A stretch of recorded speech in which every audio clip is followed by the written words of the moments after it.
5 বছৰত অসমত ঘুষ লৈ গ্ৰেপ্তাৰ হৈছে 450 জনতকৈ অধিক বিষয়া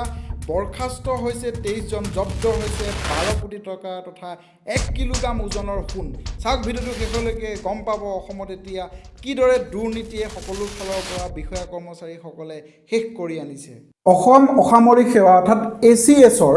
এগৰাকী উচ্চ পৰ্যায়ৰ বিষয়া লাচিত কুমাৰ দাসক ৪৮,০০০ টকা উৎকোচ গ্ৰহণ কৰাৰ কাৰণে তেওঁক গ্ৰেপ্তাৰ কৰা হৈছে আৰু পৰৱৰ্তী সময়ছোৱাত যেতিয়া তেওঁৰ ঘৰত তালাচী চলোৱা হ'ল তেতিয়া 1,18,00,০০০ টকা তেওঁৰ ঘৰৰ পৰা জব্দ কৰা হৈছে তেওঁৰ ঘৰৰ পৰা 500 গ্ৰাম পৰিমাণৰ সোণ জব্দ কৰা হৈছে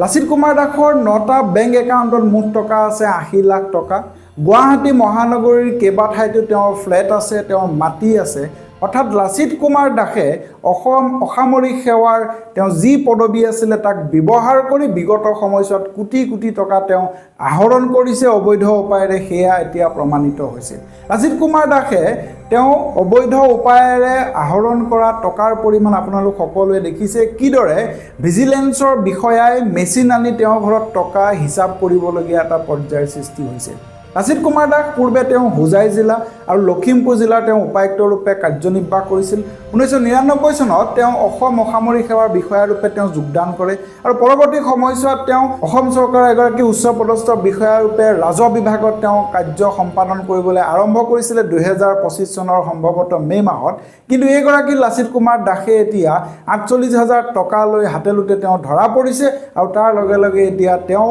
ঘৰত ওলোৱা টকাই সকলোকে হতচকিত কৰিছে অৰ্থাৎ এটা প্ৰশ্ন উত্থাপন হৈছে এইদৰে অসম অসামৰিক সেৱা বিষয়াসকলে দুৰ্নীতি কৰে নেকি অসম চৰকাৰৰ বিষয়া কৰ্মচাৰীসকলে কেৱল মাত্ৰ নিজৰ কাৰণে তেওঁলোকে অবৈধ উপায়েৰে ধন উপাৰ্জন কৰি এতিয়া অসম অসামৰিক সেৱা আৰু অসম চৰকাৰক বদনাম কৰা দেখিবলৈ পোৱা গৈছে আপোনালোকে জানি আচৰিত হ'ব 2019 চনৰ পৰা 2025 চনৰ নৱেম্বৰ পৰ্যন্ত অসমৰ মুখ্যমন্ত্ৰী ডক্টৰ হিমন্ত বিশ্ব শৰ্মাই দিয়া তথ্য অনুসৰি 450 জনতকৈ অধিক বিষয়া আৰু কৰ্মচাৰী অসমত গ্ৰেপ্তাৰ হৈছে একমাত্ৰ সাধাৰণ নাগৰিকৰ পৰা উৎকোচ লোৱাৰ কাৰণে অৰ্থাৎ সাধাৰণ অৰ্থত ঘুষ গ্ৰহণ কৰাৰ কাৰণে এই বিষয়াসকলৰ ভিতৰত ভাৰতীয় প্ৰশাসনিক সেৱা বিষয়া অসম অসামৰিক সেৱাৰ বিষয়া ইঞ্জিনিয়াৰিং সাৰ্ভিসৰ বিষয়া বন সেৱাৰ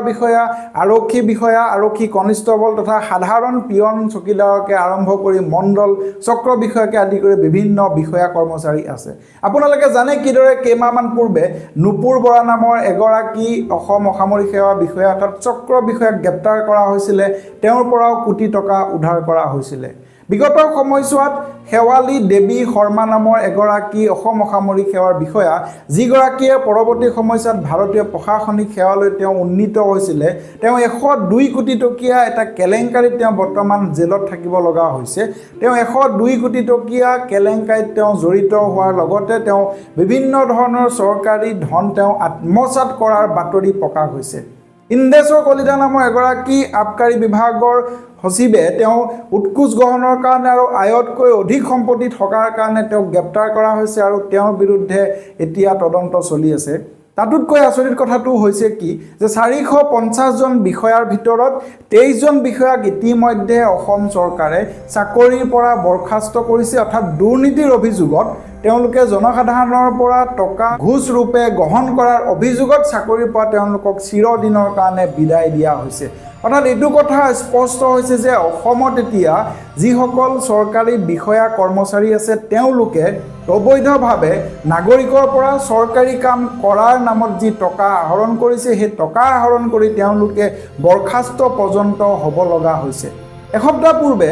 অসম অসামৰিক সেৱাৰ বিষয়া দীপাংকৰ কলিতাই ৩,০০০ টকা ঘুষ লোৱাৰ অপৰাধত তেওঁক ৰাজ্যপালে চাকৰিৰ পৰা বৰখাস্ত কৰিছে গতিকে এইদৰে এতিয়া দেখিবলৈ পোৱা গৈছে অসমত যেন চৰকাৰী কাৰ্যালয়সমূহত বিষয়া কৰ্মচাৰীসকলে জনতাৰ পৰা কেৱল মাত্ৰ চৰকাৰী কাম কৰাৰ কাৰণে উৎকোচ ল'বলৈ যেন তেওঁলোক বহি আছে যদিও এই কথা আমি সাধাৰণীকৰণ কৰিব নোৱাৰোঁ সকলো বিষয়া কৰ্মচাৰীক আমি ইয়াৰ কাৰণে জগৰীয়া কৰিব নোৱাৰোঁ কিন্তু এটা কথা স্পষ্ট হৈছে যে 5 বছৰতে মাত্ৰ 450 জনতকৈ অধিক বিষয়া কৰ্মচাৰীক গ্ৰেপ্তাৰ হোৱাতে প্ৰমাণ কৰিছে যে ৰাজ্য প্ৰশাসনত দুৰ্নীতি এতিয়া এটা মুদ্ৰাৰ ইপিঠি সিপিঠিত পৰিণত হোৱা দেখিবলৈ পোৱা গৈছে অসম চৰকাৰে বিশেষভাৱে সৰ্বানন্দ সোণোৱালে মুখ্যমন্ত্ৰী ৰূপে দায়িত্ব গ্ৰহণৰ পিছৰ পৰা অসমত দুৰ্নীতিৰ বিৰুদ্ধে চৰকাৰে শূন্য সহনশীল নীতি আৰম্ভ কৰে আৰু তাৰ ফলশ্ৰুতিতে আজি অসমত ইমান সংখ্যক বিষয়া কৰ্মচাৰী গ্ৰেপ্তাৰ হোৱাৰ বিষয়ে জানিব পৰা গৈছে অসম চৰকাৰে স্পষ্ট কৰি আহিছে যে সাধাৰণ নাগৰিকৰ কাম যদি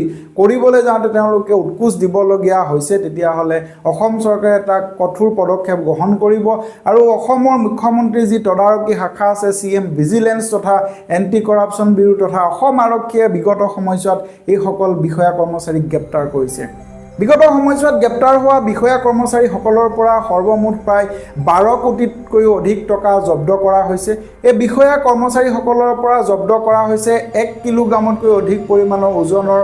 সোণৰ অলংকাৰ বা বিভিন্ন সোণৰ মুদ্ৰা আদি অৰ্থাৎ বিষয়াসকলে তেওঁলোকে আহৰণ কৰা অবৈধ টকাৰে তেওঁলোকে সোণৰ অলংকাৰ আদিও ক্ৰয় কৰি ৰাখিছিলে গতিকে এটা প্ৰশ্ন উত্থাপন হৈছে যে অসমত দুৰ্নীতিৰ ক্ষেত্ৰত চৰকাৰে যিমানেই সহনশীল নীতি ঘোষণা নকৰক কিয় বিষয়া কৰ্মচাৰীসকলে যে তাক মানিব নোখোজে লাচিত কুমাৰ দাসৰ গ্ৰেপ্তাৰে তাকে হয়তো প্ৰমাণ কৰিছে লাচিত কুমাৰ দাসৰ বিৰুদ্ধে পূৰ্বৰ পৰা অভিযোগ আছিল তেওঁ এগৰাকী অসমৰ মুখ্যমন্ত্ৰী ঘনিষ্ঠ ব্যক্তি বুলি বিভিন্ন মহলত চৰ্চা চলিছিল কিন্তু দেখিবলৈ পোৱা গ'ল যে লাচিত কুমাৰ দাসে ৪৮,০০০ টকা লৈ তেওঁ কাৰ্যালয়তে গ্ৰেপ্তাৰ হ'বলগীয়া হৈছে অৰ্থাৎ যদিও বাতৰি প্ৰচাৰ হৈছিল তেওঁ অসমৰ মুখ্যমন্ত্ৰী ঘনিষ্ঠ কিন্তু তেওঁ দুৰ্নীতি যি কৰিলে মুখ্যমন্ত্ৰীৰ লগত ঘনিষ্ঠ হয়নে নহয় সেই বিষয়ে আমি নাজানো কিন্তু এটা কথা প্ৰমাণ হ'ল যে লাচিত কুমাৰ দাসে দুৰ্নীতিৰ অভিযোগত এতিয়া গ্ৰেপ্তাৰ হৈছে আৰু তেওঁৰ ঘৰত ওলোৱা টকাই সকলোকে আচৰিত কৰিছে আনহাতে এইখিনিতে আন এটা কথা উল্লেখযোগ্য যে অসমৰ যিসকল চৰকাৰী বিষয়া আছে কৰ্মচাৰী আছে বিশেষভাৱে উচ্চপদস্থ বিষয়াসকল তেওঁলোকে প্ৰতি বছৰে চৰকাৰক তেওঁলোকৰ সম্পত্তিৰ পৰিমাণৰ বিষয়ে তেওঁলোকে হিচাপ দাখিল কৰিব লাগে কিন্তু বিগত সময়ছোৱাত অসমৰ চৰকাৰী যিসকল উচ্চ পদস্থ বিষয়া আছে তেওঁলোকে এই কাৰ্য কৰা দেখিবলৈ পোৱা নাই উদাহৰণস্বৰূপে বাতৰিত প্ৰকাশ হৈছে লাচিত কুমাৰ দাসে 2022 চনৰ পৰা তেওঁ কোনো ধৰণৰ সম্পত্তিৰ হিচাপ চৰকাৰক দিয়া নাই লাচিত কুমাৰ দাসৰ গুৱাহাটীৰ বেলতলাত দুটা ফ্লেট আছে গুৱাহাটীৰ বিভিন্ন স্থানত তেওঁ ভূমি ক্ৰয় কৰিছে হুজাইত তেওঁৰ মাটি আছে তেওঁৰ ৰহাত তেওঁৰ ভূমি আছে গতিকে লাচিত কুমাৰ দাসে এইদৰে তেওঁ চৰকাৰী পদৰ অপব্যৱহাৰ কৰি বিভিন্ন ধৰণে জনতাক হয়তো ভয় ভাবুকি দি তেওঁ চৰকাৰী কামৰ বিনিময়ত তেওঁ যি উৎকোচ গ্ৰহণ কৰি আহিছে সেয়া অৱশেষত উন্মোচিত হৈছে আৰু অসম অসামৰিক সেৱাৰ প্ৰতিও মানুহৰ মাজত এতিয়া এটা তীব্ৰ ধৰণৰ ক্ষোভৰ সৃষ্টি হোৱা দেখিবলৈ পোৱা গৈছে যিসকল নিকা বিষয়া আছে তেওঁলোককো জনসাধাৰণে আঙুলি মূৰত তেওঁলোকক উঠাইছে যে এইসকল বিষয়া অৰ্থাৎ অসমৰ পুলিচ অসমৰ অসামৰিক সেৱাৰ বিষয়া বন সেৱাৰ বিষয়াসকল যিসকল নিকা তেওঁলোকৰ প্ৰতিও জনসাধাৰণে এতিয়া সন্দেহৰ চকুৰে চাইছে যে এওঁলোকো হয়তো দুৰ্নীতিৰ লগত জড়িত কেইজনমান বিষয়া কৰ্মচাৰীৰ কাৰণে এতিয়া অসমৰ সকলো বিষয়া কৰ্মচাৰীয়ে এই অপবাদ মূৰ পাতি ল'ব লগা হৈছে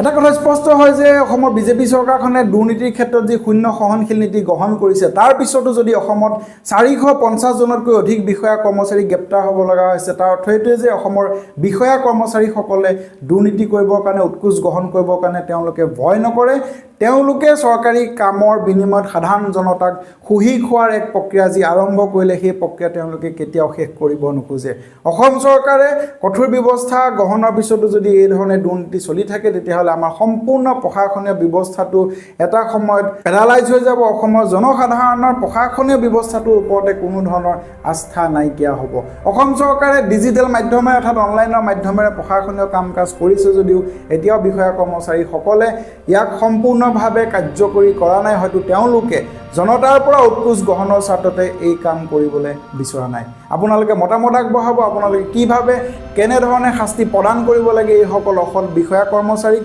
চাকৰিৰ পৰা বৰ্খাস্ত কৰিছে যদিও ইয়াৰ উপৰিও কি ব্যৱস্থা গ্ৰহণ কৰিব পৰা যাব আপোনালোকে আমাৰ ভিডিঅ' চাই থাকিব আমাৰ চেনেলটো ছাবস্ক্ৰাইব কৰি ল'বলৈ নাপাহৰিব